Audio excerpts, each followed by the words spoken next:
すみません。先生リッチさん。Hello everybody. It's Professor Rich. And today I'm talking about thinking in English. So, the magical thinking in English. I've heard all kinds of things about this. Some people said, when you start to dream in English, that's when you can speak English. And someone else said, you have to stop translating and you have to think in English. Right. Let's talk a bit about that, shall we? Okay. There is something about thinking in English. In fact, a technique. A useful practice technique. Thinking in English. However, this idea that you need to stop translating, it's a complicated issue, but it's not my thing, right? I think translating is very useful if you do it right, which is you translate phrase to phrase, not word to word, right? Because translation word to word often leads to things that don't make sense. But translation phrase to phrase, well, you know that this phrase, like in Spanish, you might say, hay que, right? And if we translate that I and que as the two words, then we get there is and that makes no sense. But if we translate hay que to English, then we can translate it to you have to, right? Like, hay que hacerlo. You have to do it, right? You have to. So we translate phrase to phrase, and you can do it in your head and it's fine. And yeah, over time, with practice, you won't need to translate anymore. That's what happens. But you don't have to stop. You don't have to go, I need to stop translating. That's like if you're learning how to climb a mountain and you're a beginner and you go, I'm going to take off all this beginner equipment and do it like the professionals, right? There's no need for that. Translating is okay, right? So forget what people tell you about that.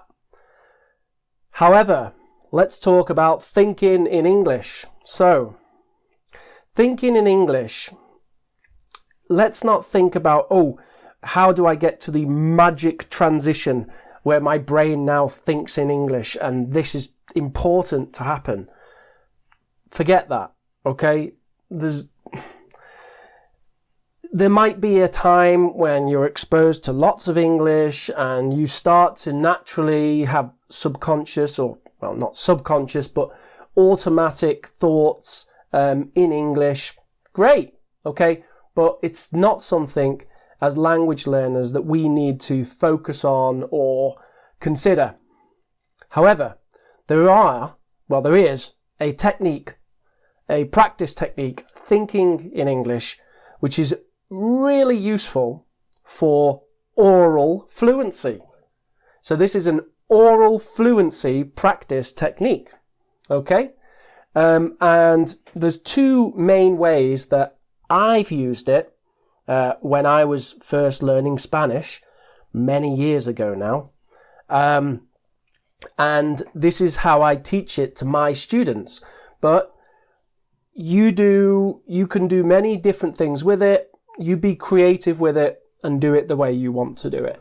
So the two aspects of the practice, thinking in English, which builds oral fluency, are, one is describing what you see in your head in English, right?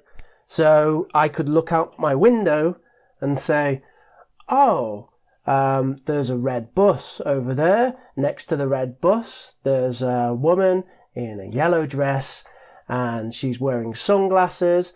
And just to the right of her, you get what I mean? And you do that in your head, right? And you go through the process of thinking, how do I say this? How do I describe that? What's the correct preposition here? Oh, she's walking under the bridge, or the car's driving past the bike, you know, and that kind of stuff. You get it? So that's describing the scene in your head in English. That's great practice. It's great fluency practice. It's like doing maths in your head, right? 7 + 8 is 15, right? And you do that in your head, but with English, that's what it is, okay? So that's one, describing the scene. And the other one is a little bit more, I don't know, creative or whatever, right? Which is a conversation in your head, imaginary conversation. So, imaginary conversation in my head. Okay. So it's going to be me, and it's going to be, I don't know, whoever, some other person, some beautiful person who I'd like to meet, or, I don't know, Einstein or whatever, right? And in your head, you imagine the people and you, oh, hey, how's it going? And then what do they say back? They say, oh, I'm pretty good. How about you? Right. And then what do I say to them? I say, right. And you just go back and forth, imagining this conversation in your head. That is oral fluency practice. And it's just like practicing anything, really. It's like practicing arithmetic, mathematics in your head. It's like practicing, you know, when you pick up a guitar, you might not always play a song, right? Play a real song to an audience, because you don't have an audience. You need to practice alone. And maybe you'll just do some finger exercises, right, on the guitar. Maybe just a couple of those. And this is very much like that. It's practice, okay?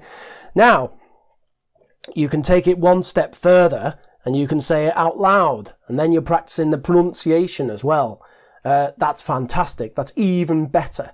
The one thing I would say about that is, with practicing pronunciation, you need to regularly check in with a reference. So you need to check what you're saying against some target, some goal, some ideal, because otherwise you can enforce incorrect pronunciation in yourself, because you're not aware that you're pronouncing something incorrectly. Okay, I'll talk about that more in another video. I think I've said all I want to say right now, which means we come to YouTube. I salute you. Whatever. Okay, catch you later, guys. Oh, like, subscribe, and all that. Okay, bye-bye.